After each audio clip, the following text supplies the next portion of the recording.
Hello and welcome to Bright English. Zare, guys, you must know these expressions for daily conversation, especially, like ፈረንጆች ሲያወሩ native speakers ሲያወሩ ብዙ understand ማታረጉት because you guys are learning the same expression, the same word. So ከነሱ ወጣ ብለን ዛሬ አዲስ expression, አዲስ like conversation ላይ መጠቀም የምትችሉትን especially on movies የሚጠቀሙትን expressions እናያለን ማለት ነው. So let's get started. The first one is to go on about. To go on about. So እንደዛ ሲሉ for example ምን ማለት በኤግዛምፕል ላሳያችሁ. For example, I could go on about my love for books all day. ስለምን እያልኩኝ ነው? ስለ መጽሐፍ ስላለኝ ፍቅር በቃ like ደጋግሜ ማውራት እችላለሁ ወይም ስለ አንድ ነገር I could go on about for days, weeks or hours. I could talk about something ያለ ማቋረጥ እያልኩኝ ነው. So to go on about ማለት ምንድነው? To keep talking about something ያለ ማቋረጥ. So I could for example, I could go on about my love for books all day ካልኩኝ ስለ መጽሐፍ ያለኝን ፍቅር ማውራት ያለ ማቋረጥ ማውራት እችላለሁ እያልኩኝ ነው. So እናንተም try it comment section ላይ ጻፉልኝ example ስጡኝ. Okay, ሁለተኛውን expression ደግሞ እንይ. For example, to scrub out. To scrub out. To scrub out. ምን ማለት ነው? You might have heard this expression film ላይ ሰምታችሁት maybe like ሳይገባችሁ ወይ confuse አድርጓችሁ ሊያልፋችሁ ይችላል. So to scrub out ማለት ምንድነው? To make an effort ወይ ደግሞ to remove something ማለት ነው. So to scrub out ስንል አንድ ነገር ማስለቀቅ ወይ ማስወገድ ሊሆን ይችላል ወይም ደግሞ to make an effort በጣም effort ማድረግ አንድ ነገር ላይ ያለንን ሙሉ አቅም ያለንን ሙሉ ኃይል መጠቀም ወይም ማድረግ to scrub out የሚለውን expression መጠቀም ይችላል. በኤግዛምፕል እንየው. For example, let's say you had a really bad year. ወይም ደግሞ በጣም መጥፎ የሚባል አመት አሳለፋችሁ ይባል. So for example, 2020 ለእናንተ በጣም መጥፎ የሚባል አመት ነው ይባልና let's say you can be like I just want to scrub out all of the bad memories from 2020. ስል ምን እያልኩኝ ነው? I want to remove all the bad memories ወይም ደግሞ ያሉኝን ማስተውሳቸውን ሜሞሪስ ወይም like ማስተውሳቸው መጥፎ የሚባሉት ሜሞሪዎችን ማስወገድ ነው የምፈልገው. So to scrub out ማለት ምንድነው? To remove something out of your ከሜሞሪያችሁ ማስወገድ ሊሆን ይችላል. So you can be like if you really had a bad year ወይ ደግሞ በጣም መጥፎ የሚባል አመት ካሳለፋችሁ and you want to scrub all the bad memories, you can be like I just want to scrub out all of the bad memories from 2020 ብላችሁ የሚለውን ኤክስፕሬሽን መጠቀም ትችላላችሁ. It's really interesting, right? So I really hope notebookachun ይዛችሁ የተከታተላችሁ እንደሆነ ተስፋ አደርጋለሁ. Let's dive in for the third expression that you can use for daily conversation. ወይ ደግሞ በየቀኑ መጠቀም ለምትችሉት conversation አባባል እንይ. To get ahead of yourself. To get ahead of yourself. What do you think it means? እስኪ ሞክሩት comment section ላይ ጻፉልኝ. To get ahead of yourself ማለት ምን ማለት ነው? እስኪ to act prematurely ማለት ነው. ምን ማለት ነው to act prematurely ሲባል for example I am getting ahead of myself, let me start over. ወይ ደግሞ like let's say like you're not acting like እናንተ እንደፈለጋችሁ for example እኔ አንድ ነገር ለማስረዳት ፈልጌ በጣም ብዙ ነገር እየደጋገምኩ ነው. So I might be like I'm getting ahead of myself, let me start over. So like አንድ ነገር የሆነ like I'm not handling it maturely ወይም ደግሞ እኔ በፈለኩት መንገድ ያቀረብኩት አይደለም. So you can be like to get ahead of myself. So give me examples comment section ላይ ጻፉልኝ. To get ahead of yourself ምንድነው? To act prematurely. Or for example ከአንድ ሰው ጋር ይጭቃጭቃችሁ you just like የምታስቡት ነገር ዝም ብላችሁ እያላችሁ ነው and you can be like ወደ ቀልባችሁ ስትመልስ oh my god I think I got ahead of myself. I think I got ahead of myself ትላላችሁ ወይ ደግሞ I acted prematurely እያላችሁ ነው. Interesting, right? So ከዚህ በኋላ ፊልም ስታዩ እንደዚህ አይነት ኤክስፕሬሽን ከተጠቀሙ አይከብዳችሁ ማለት ነው. just write it down እንዳይጠፋባችሁ. Okay, አራተኛውን እንይ. let's say ስለ አንድ ነገር like I did not sign up for this. I did not sign up for this ወይም ደግሞ to sign up for this ስንል ምን እያለ ነው? It means to commit to something ወይም ደግሞ አንድ ነገር ላይ መወሰን ወይም ደግሞ like for example I did not sign up for this job. I did not sign up for this job ስል ምን እያልኩኝ ነው? ለዚህ ስራ እኔ like እንደዚህ ይሆናል ብዬ አላሰብኩኝም ነበር ወይም ደግሞ እንደዚህ ይሆናል ብዬ አልጠበቅኩም ነበር ወይም like I did not commit to this kind of things እያልኩ ነው. So to sign up for ስንል I did not commit to something ወይ ደግሞ ለአንድ ነገር commit ማድረግ ወይ ለአንድ ነገር በሱ ነገር መወሰን ማለት ነው። so for example she did not know what she was signing up for when she married that guy. so ያንን ሰው ስታገባው she didn't know ምን ውስጥ እየገባች እንደሆነ አታውቅም ነበር። so ምን ውስጥ ራሴን እንደከተትኩኝ አንድ ነገር ምን ውስጥ እንደገባው አላውቅም ነበር ወይ አላወኩኝም ነበር ስትሉ you can use to sign up for የምትለውን ኤክስፕሬሽን መጠቀም ትችላላችሁ። okay I think it's really clear for you እና ግን like እስካሁን ያልኳቸው ቢያንስ አራት አይተናል። so you can use these expressions on your daily conversation and I really hope you guys are giving it a try. so comment section ላይ ጻፉልኝ and ከዚህ በኋላ ፊልም ላይ ስታዩ like ግራ ያጋባችሁ ማለት ነው። let's see another example. so ቅድም እንዳልኳችሁ to sign up for ማለት በእንደዚህ አይነት ነገር ይሆናል ብዬ አልጠበቅኩም ነበር አላሰብኩም ነበር ስትሉ I did not sign up for this ወይ ይሄ ይሆናል ብዬ አልጠበቅኩም ነበር እያለ ነው። for example I did not know what I was signing up for when I started the job ስል ስራውን ስጀምር እንደዚህ አይነት ነገር ይሆናል ብዬ አላሰብኩም ነበር ወይ እንደዚህ አይነት ስራ ይሆናል ብዬ አላሰብኩም አልጠበቅኩም ነበር ስትሉ you can use to sign up for or I did not commit to this እያላችሁ ነው። really easy right? okay አምስተኛውን ነይ ደግሞ to come in full circle ፊልም ላይ ከሰማችሁ አይደለም። so let's say to come in full circle ስንል ምን እያሉ ነው ወይ ምን ማለት ይመስላችኋል? so to come in full circle ማለት አንድ ነገር ዞሮ መልሶ አንድ ያኛው ቦታ ላይ ሲመጣ ማለት ነው። like አንድ ነገር ሊለዋወጥ ይችላል ግን maybe like ተመልሶ ሲመጣ for example let's say የሆነ ስራ ተሰሩ ነበር and then አቆማችሁትና ድጋሚ እሱን ስራ መስራት ሲጀምሩ oh I did not know I will come in full circle እያላችሁ ወይ ዞሬ እዚህ ላይ ይመለሳሉ ብዬ አልጠበቅኩም ነበር እያላችሁ ነው። so it means to end up in a place you started ከዚህ በፊት የጀመራችሁት ነገር ላይ መልሳችሁ ስትመለሱበት ማለት ነው። for example fashion has come in full circle from when I was younger. so let's say for example skinny jeans sound it's not trendy anymore right? but let's say ድጋሚ trend ሆነ ወይ ድጋሚ መለበስ ተጀመረ ይባልና you can be like skinny jeans has come in full circle ማለት ይችላልችሁ። so ዞሮ መልሶ እየተለበሰ ነው ወይ ደግሞ ሙሉ ለሙሉ አልቀረም እያልን ነው ማለት ነው። so another example fashion has come in full circle from when I was younger እያልን ነው ማለት ነው። for example ከፋሽን ጋር እየይዤ በሜካፕ ልንገራችሁ። so makeup if you remember back in the days like teen eyebrows ወይም ደግሞ ቀጭን የሚባል ቅንድብ it was trendy back in the days for like 90 ላይ especially በጣም የሚጠቀሙት ቀጭን eyebrow ነበር but now it's trending again. so tiny or like teen eyebrows have come in full circle ማለት ይችላልችሁ። ዞሮ ወደሱ ተመልሰናል እያልን ነው ማለት ነው። interesting okay አሁን ደግሞ let's say she spends money right and left usually right left ways ምንላቸው for direction ነው የምንጠቀማቸው ግን እዚህ ጋር ኤክስፕሬሽኑ completely different ነው። so it means right and left ስንል ምንድን ነው አንድ ነገር የሆነ without thinking የሆነ ነገር ሳናስበው ዝም ብለን ስናወራ for example she spends money right and left ሲል ብሯን እዚህም እዛም ነው የምትበትነው እያልን ነው። so it's an expression to say አንድ ነገር ሳናስበው ስናደርግ or like ስንል without thinking.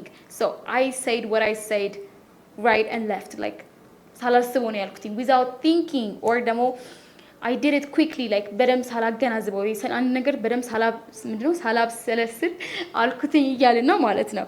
okay so acting in a quick way ወይም ደግሞ በጣም like without thinking አንድን አክሽን መውሰድ ወይ ደግሞ አንድ ነገር ማድረግ right and left እንላለን። so this expression ላይ right and left it's not for direction ማለት ነው።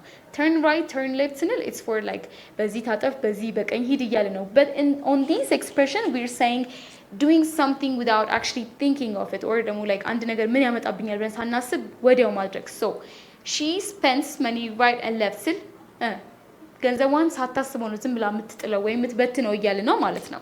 ኦኬ ስምንተኛው ደግሞ እኔ so even though የምትለዋ ኤክስፕሬሽን like usually በአማርኛ ምንድን ነው ምንም እንኳን የምትለዋን ሚኒንግ ነው የሚሰጠን። so ምንም እንኳን for example even though it was raining we had the best time ካላችሁ ምንድን ነው እየዘነበ ቢሆንም like ምንም ያህል እየዘነበ ቢሆን እንኳን እኛ ተዝናንተን ነበር ወይም ደግሞ አሪፍ የሚባል ጊዜ ያሳልፈናል እያላችሁ ነው። so even though we use it for like negative sentences ነው የምንጠቀመው። even though ጋር like suitable የሆነ word አለ many of you all የምታውቁት despite the fact that የምትለዋ ከeven though ጋር interchangeable ነው ግን despite the fact that ብለን ከምንል we can use the shorter one which is even though. so even though ማለት ምንም እንኳን so let me give you another example. For example, even though the computer was on sale, it was still $2,000 ስል ምንም ያህል ቅናሽ ላይ እንኳን ቢሆኑ it's still expensive ነው እያልን ነው. So we're using even though የምትለውን expression for negative expression ወይ ደግሞ like መጀመሪያ ካለው statement ጋር የሚያፈርስ ነገር ነው. Even though she was a good kid but she's still spoiled ካልኩኝ ምንድን ነው ጥሩ ልጅ ናት ግን still spoiled ወይም ቀበጥ ናት እያልን ነው ማለት ነው. የሆነ ነገር አውርተን ግን የሱን ያወራነውን መጀመሪያ ያወራነውን ነገር እንዲያፈርስልን ከፈለግን we use it for a negative statement. So even though ምንም እንኳን እያልን ነው ማለት ነው. Okay, let me give you another example.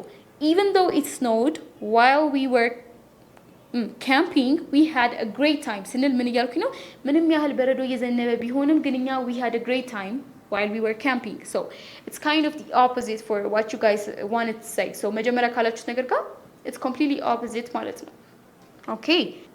ዘጠነኛው ደግሞ to be tied up in ማለት ነው to have a deep connection with something ወይ ነው አንድ ነገር ላይ to get caught up on it ወይ በጣም በአንድ ነገር መወጠር ስለ አንድ ነገር ብቻ በደንብ ኢነርጂያችንን ታይማችንን ፑት ስናደርግ to be tied up in እንላለን. so በኤግዛምፕል እንየው.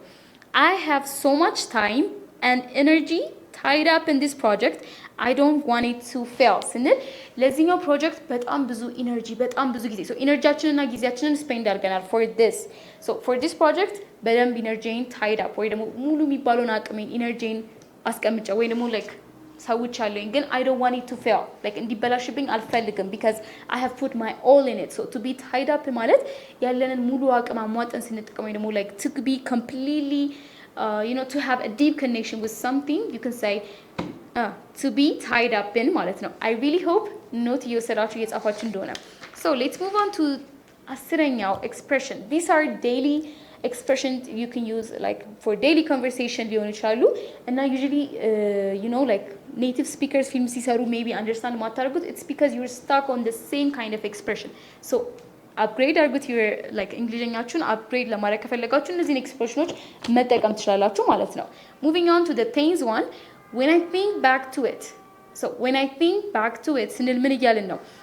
like ካለፈ ነገር ጋር የሆነ ነገር እያስታወስን ነው ወይም ደግሞ we remembering something from the past already ከተፈጠረ ነገር ጋር like የሆነ ነገር እያስታወስን ነው. when I think back to it he was actually a great guy ስል አሁን ቁጭ ብዬ ሳስበው ወይም አሁን ቁጭ ብዬ ሳስተውለው he was actually a good guy ወይ ጥሩ የሚባል ሰው ነበረ እያልኩኝ ነው. so we're talking about something that happened in the past.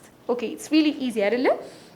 ሌላ example, for example, when I think back to it I actually had a great time ስትሉ አሁን ቁጭ ብዬ ሳስበው በጣም አሪፍ የሚባል ጊዜ ነው ለካ ያሳለፉት እያለ ነው. maybe at the moment I did not have fun like በዛ ጊዜ ላይ I thought maybe ደብሮኝ ሊሆን ይችላል ወይ ደግሞ at the moment I wasn't happy about it but like ካለፈ በኋላ ግን maybe I was wrong. so when I think about it I was actually wrong about this guy ስል ካለፈ በኋላ ወይ አሁን ቁጭ ብዬ ሳስበው ስለዚህ ሰው ልክ አልነበርኩኝ ወይም ሳስቻለሁኝ እያልኩ ነው. so when I think back to it ስንል to remember something from the past ማለት ነው.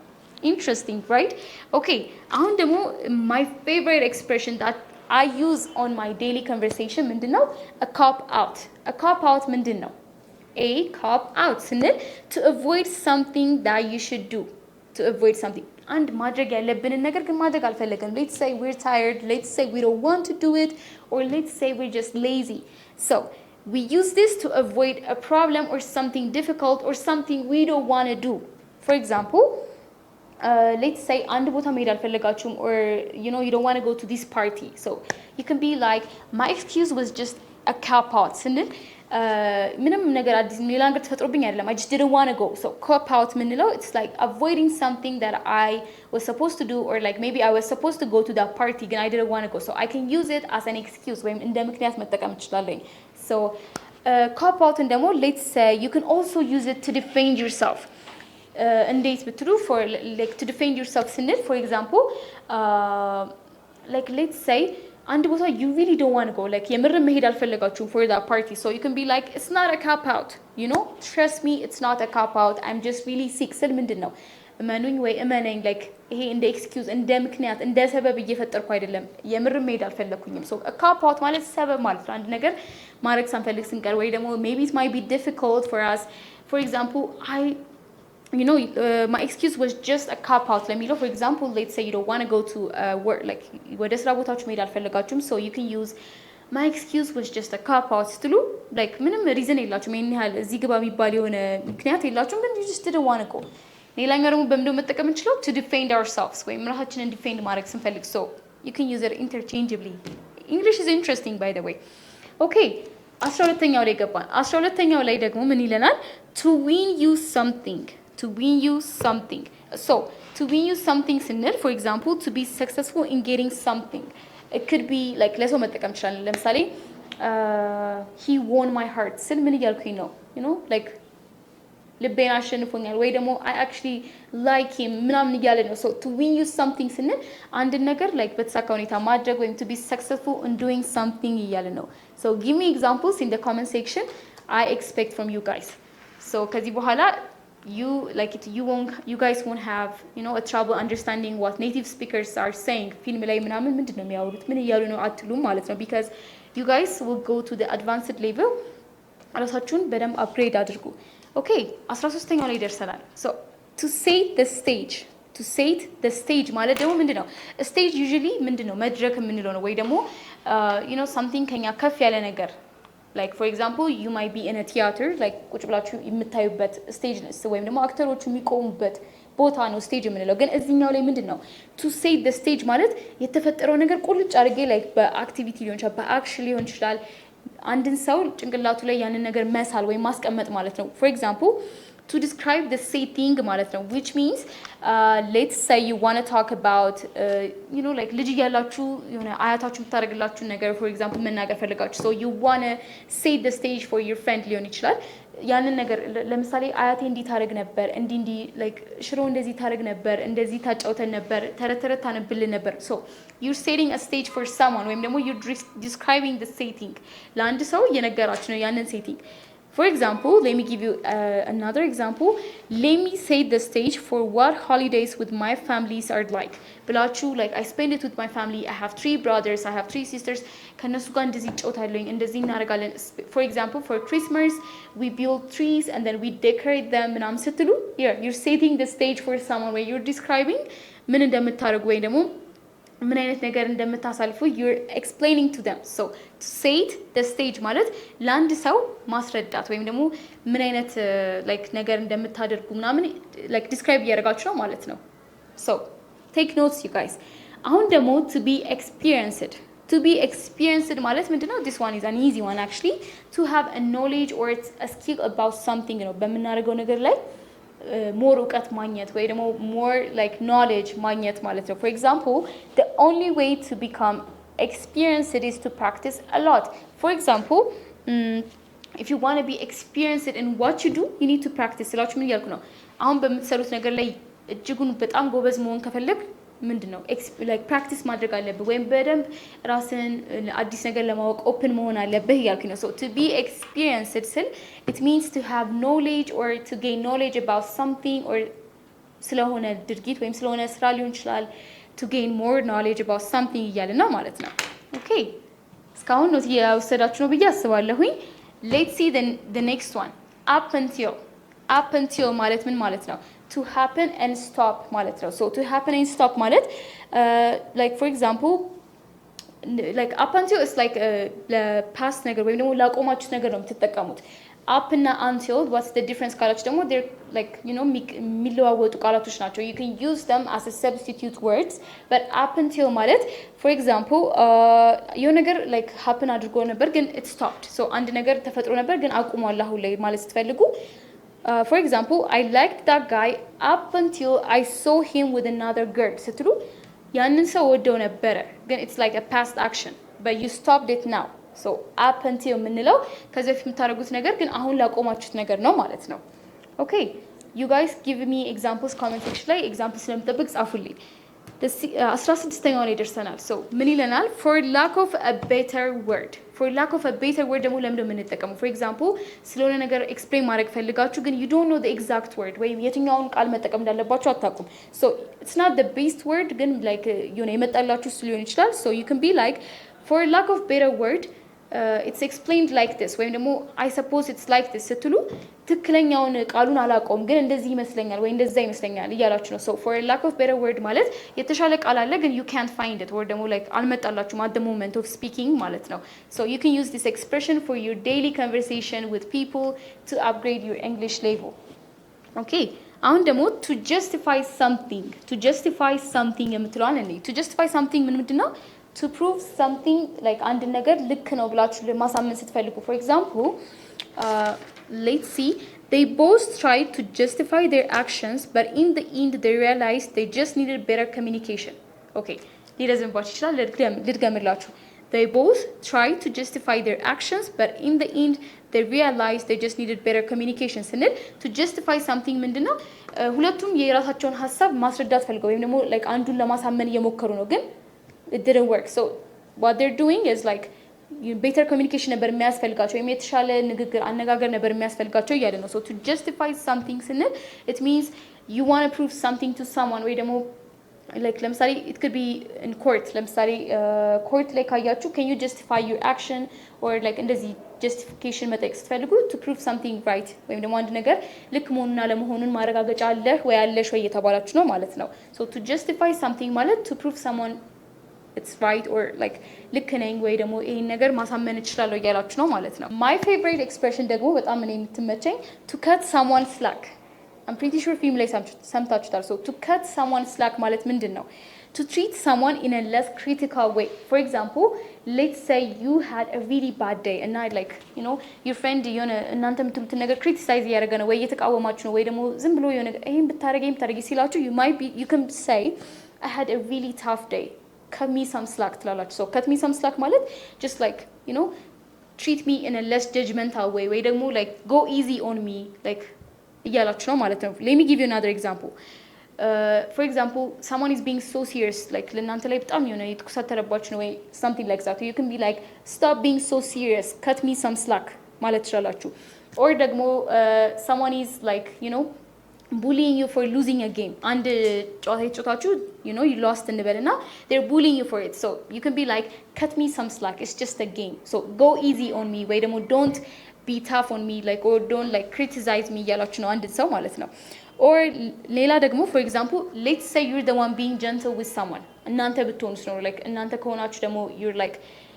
going easy on someone you can be like I cut my student some slack because I know he has been having a hard time at home lately ልድገምላችሁ I cut my student some slack because I know he has been having a hard time lately so you're going easy on your student ወይም ደግሞ you're not giving him hard time ከባድ የሚባል ጊዜ ይሰጣችሁት አይደለም በቃ you're just like ያለፋችሁት ነው ማለት ነው this is it for today you guys እና I really hope አዳዲስ ኤክስፕሬሽኖች እንደተማራችሁ ተስፋ አደርጋለሁኝ በት የከበዳችሁ ካለ ወይ confuse ያደርጋችሁ ካለ comment section ላይ ያሳውቁኝ and this is English with Haney don't forget to subscribe በአካልም በኦንላይንም መማር ከፈለጋችሁ just contact us ስልካችን description ላይ ያለላችሁ